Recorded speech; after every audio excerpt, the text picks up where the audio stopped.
Okay, great. Thank you. Thanks. All right, so I'm going to talk about impact investing, and I'm going to the impact investing. The nature of the asset classes and so forth I'm going to talk about is, I think, a little bit unique today in that I'm not going to focus on SRI-related public markets. I'm going to talk about private market, private equity impact investing. And so I'm at Berkeley. I also in the expert panel for the Ministry of Finance Oversight for the Norwegians, and I do a lot. I teach impact investing, and I do a lot in the community at Berkeley with clubs and so forth on impact investing, and we have a lot of interest in this area being kind of the nature of where we are. So to that effect, I'm going to take a narrow definition of impact investing, and this headphone is in the case. I'm going to take a narrow definition that I didn't create, that comes from the Monitor Group and from others, that impact investing is placing capital in businesses or funds. By that, it doesn't have public markets necessarily in that term, that generate social and environmental good and at least return nominal principal.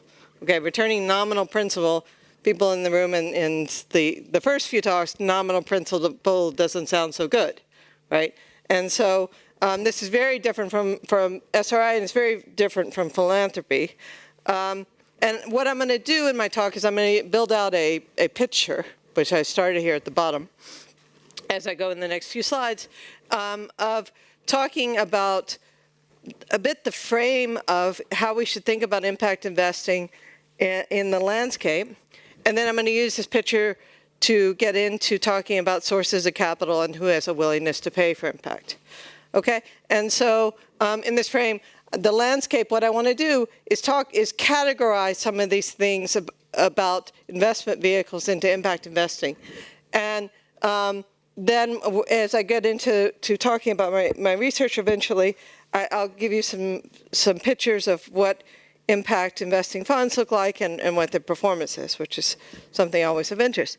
So the landscape, if we think about what I have here at the bottom, the industry, particularly the suppliers of impact investing opportunities, always like this broad definition of impact investing, which goes somewhere from not full philanthropy all the way through all of SRI. Okay? And if you note here, what I've got here at the bottom is a green chart, the green arrow, where we have social returns being more this way, the investment being returned here, the financial investment return, and then financial returns going this way.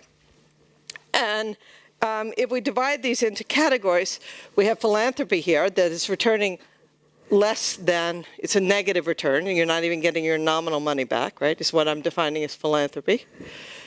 And then a point to where, using that Monitor Group definition, you're getting your nominal return back, up to some point here where you're still not maximizing full financial returns, is how I like to define impact investing.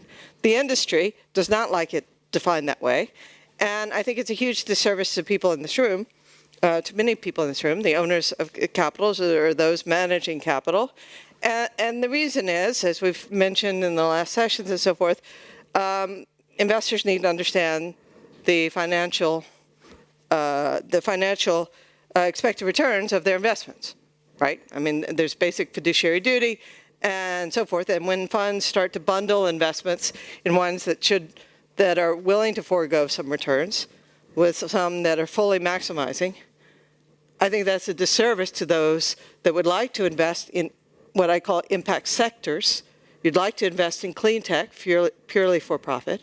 You'd like to invest in ag and food, purely for profit. Other things, healthcare, things here that happen to be in the sector that you consider good, whatever that means, but are purely for profit. And then when you bundle, and I'm not saying there's not a use for these investments here, the impact investing, that's what my research is on, is those here, but dividing them out so we know what our expected return prospects, so that we can mobilize actually more capital with the money that needs to be for fiduciary reasons, purely for profit, can come in here. We need to bundle these investments together with other investments that can take some of the risk off, then we can do so, right? So the financial strategies, the financial structuring and packaging is a much better way with more clearly defined lines here of what impact investment is.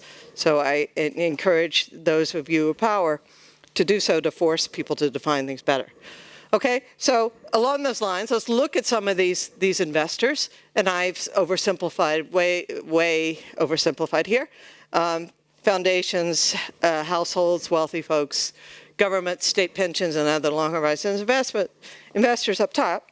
And of course, the state and other long horizon investments, and to some degree part of the money in the foundations, the portfolio money in the foundations, have fiduciary duty, and of course cannot invest in something that's bundled across a broad impact investing category. It's just prohibitive because they are doing things that have intentional losses, right, or intentional non-financial returns. Okay, and so then, you know, I think where we need to go and where we're starting to go, hopefully, is doing a better job of labeling things appropriately. So we have philanthropy. I've put a few instruments up here. Grants, traditional. Subsidized loans, also very traditional. Venture philanthropy, which is a more modern instrument. I think it's very appealing for foundation money and money that would like to induce new companies to have equity incentives to strive toward making money in the future, but at the moment is losing money. So these are philanthropy. Then here in the middle, we have double bottom line instruments that are not market. They have a dual objective, and they are doing some sort of measurement of social, environment, whatever it might be, returns in addition to the financial returns. They're also not trying to lose money. They're trying to make money, but they're willing to potentially forego, they don't like to say that, but they're potentially forego, do the best they can in maximizing the dual objectives. Okay, and then finally we have, you know, on the other side, the money here, impact sector VC, SRI generally, with the aim of only financial returns. We may be in a good sector, we may be in education, but we're purely maximizing financial returns. You may have education here as well, but these with dual objectives, and this not with dual objectives. Okay, I think these definitions would help a lot, and I want to make a few comments about this for-profit sector before I go into talking about impact investing, which is here. Everything we've seen this morning has been about the money over there, the SRI funds, and as it should be, because the vast majority of capital is here. That's on this picture. It's here, right, in SRI funds. Okay, so that's observation one. Observation two, as Laura Stark said, and I should have put other names up here. I wasn't paying attention to the nature of the talks, because the other speakers, Phillips was great, and the panel as well, talking about how these have performed. So just giving a couple more comments on SRI and some opinions I have before I go into the impact investing part of the talk. So, you know, my take on the SRI funds is that they performed at market, not above, not below. What the evidence suggests, or we can't find statistical evidence that they've performed one way or the other over the last couple of decades. And, you know, as economists, it's not that we should necessarily take the Milton Friedman view and say that, you know, that can't be, or this, that, or the other, but we should take a scientific view and say, you've got to prove to me positive or negative, right? So in a proof scientific method way, you know, how could we, you know, what could be going on that where a constrained portfolio has performed right at market, and so you have to make some arguments. Either there's some goodness factor, and we heard the Philip talk was very interesting talk on some of these things. How a goodness factor, there could be a climate factor out there. Laura Stark talked about this too, about the different factors that we could be out there, but you have to make an argument about it not being priced. And so that seems unlikely, but maybe I'm wrong. The second idea here is that, you know, ESG investing loads on some regular price factors, which I think the second talk talked about a lot, or that the new disclosure on the quality of companies emerging in the ESG process means that they've got a positive boost in the returns on these things, and, you know, maybe this is already priced in now. Maybe the future doesn't look as quite so shiny, but the information on disclosure information coming out about the quality of firms, which I think Alex will talk about a little bit later too. These things are definitely relevant in understanding how the SRI funds have performed at market statistically over the last few decades. Okay, so that is my observation 2, and my observation 3 is me just being a little bit preachy here. Most of the money in the room, I believe, is institutional and represents, at best, households through pension arrangements. But I think we need, when we think about SRI and we think about labeling, to the extent that there's regulators here, the idea that the households and the people investing in the mutual fund industry in particular can't see what an SRI fund is, can't see intentionality of what they're trying to do, I think is something we need to, certainly the academics need to take up this issue of being able to provide information. In my world, in California, we have a gazillion of fintech startups offering SRI to retail investors, millennials, online, right? And what are they doing? They're adding another layer of transaction costs and double packaging SRI funds. Well, is that optimal for people that want to do SRI to pay 2 layers of transaction costs so that this platform can make money and then play, you know, the positive things? There probably are some good platforms. There probably are these things, but we need to be careful that as we have rushes of money going into the sector, that transparency in understanding what the intentionality is of each fund should be disclosed. Okay, now I'm done with that. Let me get back to impact investing. So under the definition here, I'm going to focus on the sector here, where the investment, there is a objective to maximize financial returns, but there's a dual objective also to maximize some other returns, some social returns of some sort too, or environmental returns. Okay, and the nature of my research that I'm going to talk about now, because there's impact VC funds, okay? And so let me go into that. All right, so question 1. What is the willingness to pay in returns? Okay, note that I'm not saying I should say, is there? But by definition, I'm looking at funds that are advertising dual objectives. And I want to see what the willingness to pay investors have in investing in these sectors. Not that whenever I present this, the impact investing community, the funds, they get angry because they all say they're for profit only. But the reality is a large number of them have dual objectives. And so we should take them as these are providing more on the social realm than these. And so thus it shouldn't be a negative thing when we say, you know, that they're providing 2 things. And thus we want to ask, what is the willingness to pay for impact?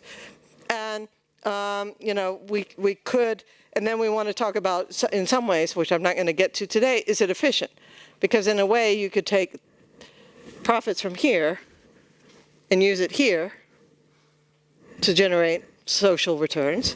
You could also package money that goes into here with here, which a lot of the investment banks have tried to do over the years, the big banks have tried to do, where they take Bill Gates Foundation and package it together with a regular for-profit investor to take the risk off of investments that may not offer market returns. Okay, so what is the willingness to pay? And then the question 2, who has a willingness to pay? So again, I put my sources of capital here at the top, and you could draw arrows and down from the sources of capital to different, which of the different buckets they may invest in. All right, so that's where I'm going. And I'm building off a talk, a paper that I wrote with Brad Barber and Ayako Yasuda. And I want to say one thing, that willingness to pay here, where I'm going to estimate, it doesn't have to be millennial emission, right? Willingness to pay can be something in the form of goodwill. It can be something that is financially optimal in a broader way for a state pension fund. Maybe we're doing local investing that generates jobs, and those jobs feed into labor, which then optimizes for the city or the region and so forth. And that comes up over and over again. Okay, so here we have an impact fund. This is the typical VC structure. Let's start here. We have a limited partner investor, CalPERS, a big pension fund. There are a bunch of these, and they will give capital to a VC fund that happens to be an impact fund, Pacific Community Ventures, who in turn gives money to a startup. This one is Galaxy Desserts that provides, they make frozen desserts in an area near where I live, employing low income people in a place that is short of jobs, of job opportunities. Okay? And so Galaxy Desserts provides jobs for the poor and provides capital back to Pacific Community Ventures that gives the financial return to CalPERS. So CalPERS, in this sense, gets social return and financial return. Okay, that's the basic structure here. I need to, as we go, and I'm not going to talk fully academically here about the paper, but I need to sort out impact to the VC funds that are in impact sectors. These list of impact funds, the impact base and impact assets and all these other lists that I'm sure you know. It's a self-reporting, and so a lot of funds claim to be impact. The reality is that once you start looking at these funds, when we were collecting the data, we came up with 800 of them. And of those, only 170 stated a dual objective. Okay, so the analysis I'm going to show you are not about the 800. They're about the 170 that have stated dual objectives, such as this. So Bridges is a UK private equity with the aim of combining financial returns with social and environmental impact. Okay, and that's the nature of all of the what we're looking for to claim that this is an impact fund.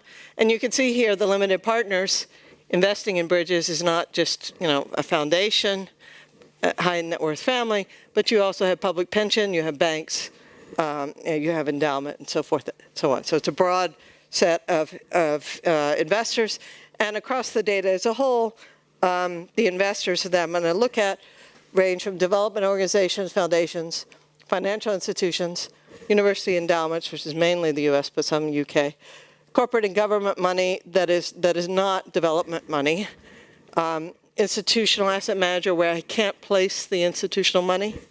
If I can place it as being mainly private or public pension or one of the other categories, I will. So this is sort of a default. And then wealth managers. Okay? All right. And you can see that my data are relatively distributed, with some up and down, but I have a pretty good sample on all of this. Okay, so here are the fund descriptives. Traditional funds, I have 4,500. Impact funds, I have 170. Okay? The raw return, which I've highlighted in green. Traditional funds over my time period is 11.6. Impact funds is 3.7 in IRR.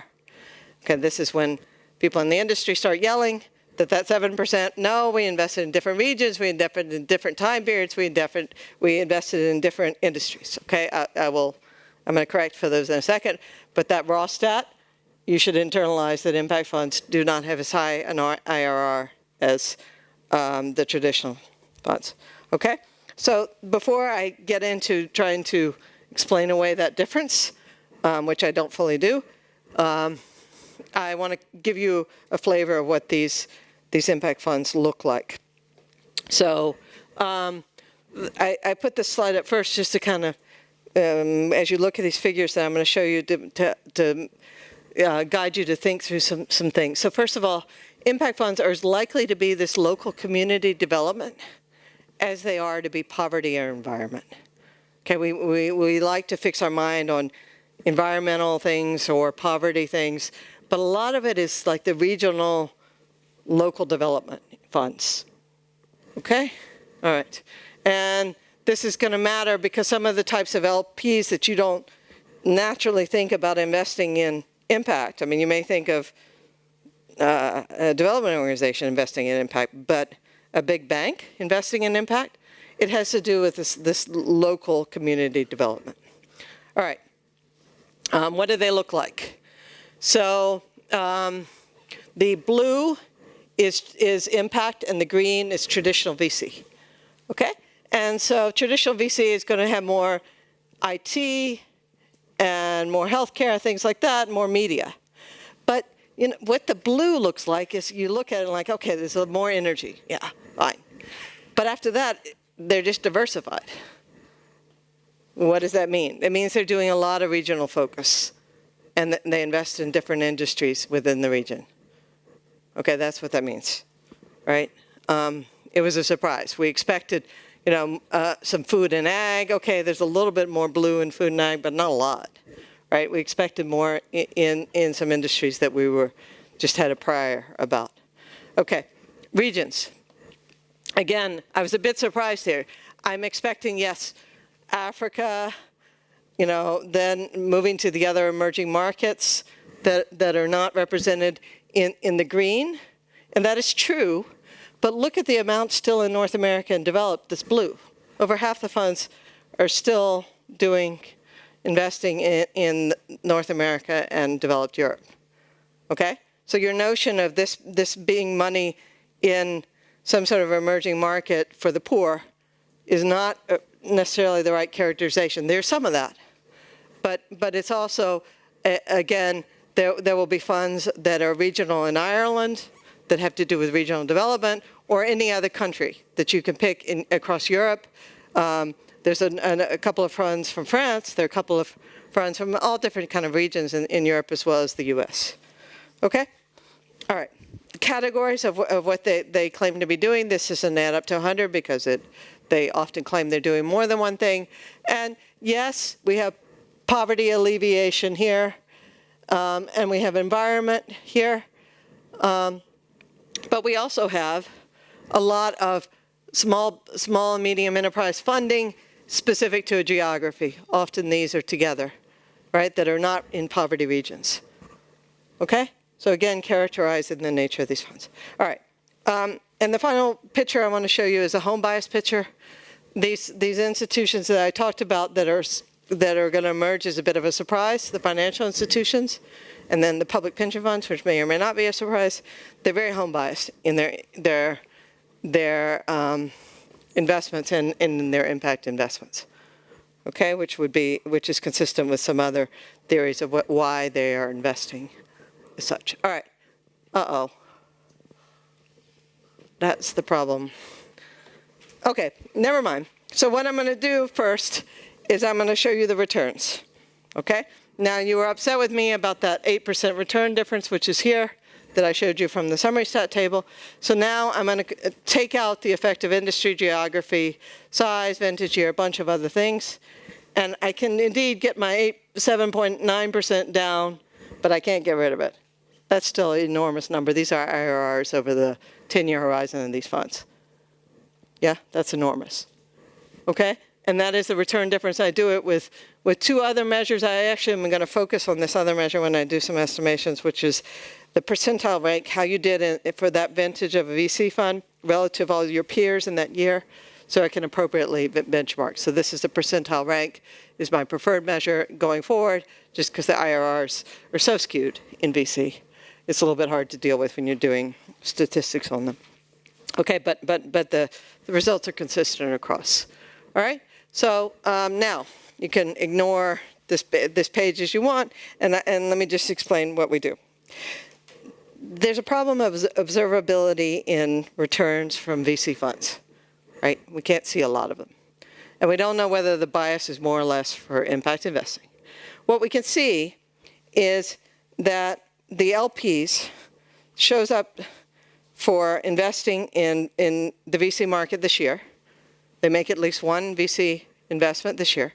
And we can see the universes of funds raising money this year. Okay? And we can see that choice. Now, what we're going to do is we're going to use the hedonic pricing literature, and the best way to think about it is housing. I can see that you, as a household, showed up because you bought a house this year, and I can see what houses were offered, right? And which one you chose. And I can see how many bedrooms, if it had a porch, these different features of what that house is, and see and then the housing literature has used a way to infer what the value of an additional bedroom is, or the value of a porch, or whatever it might be, from what you have traded off. Okay, I'm going to use that method to estimate how much expected return an investor is willing to give up to invest in impact. Taking impact is like your porch, whether you have a porch to the house. Okay, so that's what this slide says. All right, and so when I do that and do it with all my choice of all the choices that you face as an investor today, and which one you did in this methodology, what I come up with is a willingness to pay an IRR of about 3%. Okay, you can forget everything else on the slide. Okay, so 3%, which is less than the 4.7%, but nevertheless, this is my best estimate given full observability of data. Okay, all right. So now what we've done is we've established that the willingness to pay is 3% for these funds that have a intentional trade-off. Okay, and that I like to cast that in a positive light. There's money out there that values the environment, that it values these local development, and values whatever it might be in the order of this amount of money. I don't cast that as a negative in terms of the trade-off. Okay, so now we want to understand who. Okay, so first of all, you have to do this because otherwise people get upset that your method is not right. You have to show that the Europeans are better than the North Americans, right? And I do. In fact, they're 3 times better. So you can all go home and say the person from California today said that Europeans are 3 times better than Americans. So that's the conclusion there. Okay, so the willingness to pay is 26. It's really 2.5. 26 for Europe and 11 these are in percentile ranks. Okay?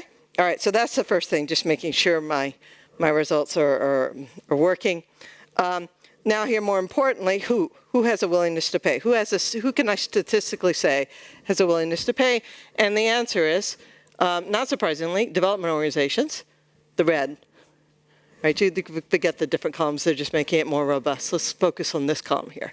The red, and then financial institutions, not foundations. The reason foundations is a mix of their endowment money, which they invest very seriously for profit, and then their programs, which they do a lot more grants than they do impact investing. Okay, so these are not statistically significant. You know, private pensions, no, but public pensions, yes. Okay? All right, so this is the who. Who has a willingness to pay, which immediately then suggests why, right? You don't think of the financial institutions necessarily as having this millennial view of we need to, save the world. They have fiduciary duty, they have shareholders, so forth and so on. Okay, so what we do then is we try to understand what attributes explain the willingness to pay for impact, and so we create variables. The idea here is, is it about whether it's organizational money versus household money, where the pension funds are household money, that you're responsible for the households want you to be doing this? Is it about how intermediated it is, creating distance from the original constituent to the ultimate investment? Is it about that there's just a mission? Development organizations, foundations have a mission. And then finally, we look at these 3 categories, these are kind of characteristics, and these are in a way the most important. These are things that are the environment overlaying on these institutions. First of all, there's pressures for impact. In the US, the financial institutions face the Community Reinvestment Act, and the insurance companies don't face that at the federal level, but a lot of the large states also have the same. And usually people think about the CRA as being that banks have to give loans in lower income areas. Well, that's true. But part of the CRA governs the investments, that they have to do investments in certain areas. Okay? And so we categorize, for the US, the financial institutions as facing this pressure, but not so for the Europeans and other parts of the world. And then finally, public pensions face political pressure to invest in the local economy. CalPERS is famous for talking about how, we're trying to maximize the welfare of our citizens, which includes local jobs, local opportunities, other things that are going on in California that have nothing to do with the financial returns explicitly, right? So there. So then there's laws restricting, which the people in the room know this at least as well, or more than I do, the ERISA laws on private pensions, the MIFA laws on endowments and the foundations, and then public pensions have faced state and national laws against investing for impact. And then finally, there's charter restrictions that govern for where they're shareholders, where the other explicit laws on the investing opportunities don't bind. So when we do estimations as in the same frame as I was doing before, here's what we end up with, that this is 0 here, right? So restrictions of the laws, the willingness to pay for impact is negative. Okay, in other words, for organizations facing restrictions on law, in order to invest in an impact fund, that impact fund has to have positive expected returns over and above market, because otherwise they get in trouble with the law, right? Mission, a big driver, obviously, development organizations positively affecting impact investing, and then the pressure, right? The U.S. laws on the CRA forcing financial institutions, and you also might argue, we show in the paper, that this is very home biased. It has to do with local goodwill. Okay, so that is kind of in a nutshell what we find. I just have one more slide, really, and I want to kind of wrap up and pull back some big ideas. So the willingness to pay, what we estimate in this paper, is there's a trade-off of 3%. Sometimes because of mission, sometimes because of need of goodwill or regulatory credits. Okay, so that's the kind of scientific part of what we find. When investment opportunities, when you're thinking about investment opportunities, be sure to understand this 3% is not for those impact sector VCs, right? These are ones that have the dual mandate. So if someone has windmills on their webpage, it doesn't necessarily mean that they're going to be 3% less. But these VC funds need to be explicit about what their objectives they're looking for in those startups. Okay, it gets very wishy-washy, and so if I were a manager of capital, that is something I would care very much about, having that delineation and having a fund be willing to say we're not that we're blended. Okay, so that's the first part. The second, impact fund universe is small. It's small vis-a-vis public markets. So this 3% punchline, it doesn't necessarily scale to public markets, and we have no idea what if any, if there's a willingness to pay in public markets, right? Most of the literature finds that the public market, there's no trade-off, so it's hard to estimate, at least at the moment. So it's hard to estimate a willingness to pay when investors, and we'll see this tomorrow, investors at least have a belief about the market being, the market on SRI funds being market. Sorry, the opportunity in SRI funds being market. Okay, and so we have no idea about how much aggregate money is willing to pay for in these sort of impact. And furthermore, we have no idea about if anything's being achieved. We all presume it is, and we hope it is. We're all here, but we need measures, right? There's no science on what is being achieved. Steps forward. What has the most impact? Is this having the sector that's a blended? Is that better than financial packaging? Maybe, because it puts equity incentives in terms of the startups, and other puts motivation for the companies to be better companies. So maybe, but we don't know. We've not measured that. And related, is sustainable finance making companies better? This is very overlooked in the literature. It's not about investors. There's should be real effects for companies changing. Some of Alex's work is going down that path, but this is where we need the next step research that Jessica and I and others maybe are talking about doing, but it's time to go down that path of understanding if we're having an impact, because otherwise maybe we're better off with financial packaging. Finally here, the word millennial used to be something we never used that terminology in these sort of circles, and now we all need to use that terminology, right? The millennial thinking goes along is along these lines. I think it's obvious we internalize the responsibility as people, and the financial sector needs to step up and do their job to optimize this money, right? Isn't that the way we should be thinking about it?